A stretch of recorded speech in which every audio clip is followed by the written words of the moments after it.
Вече втора година получавам баничка вместо цветя от мъжа ми за всеки празник. Знаеш ли защо?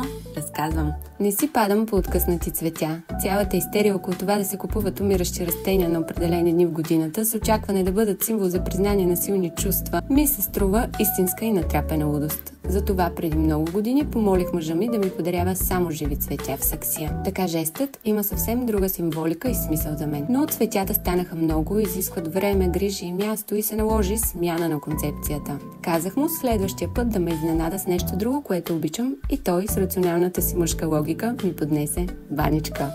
Каза ми, ти обичаш банички. Така започна нова традиция, на която спонтанно дадох име романтична баничка. Предполагам, че в деня на любовта в комплект с друга изненада ще получа отново и своята баничка. Аз пък ще го изненадам така.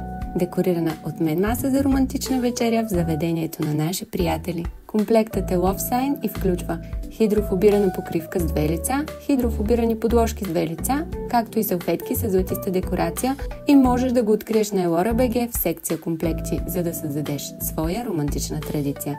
А на мен ми остава да реша менюто. Какво ще кажеш, да включа ли банички?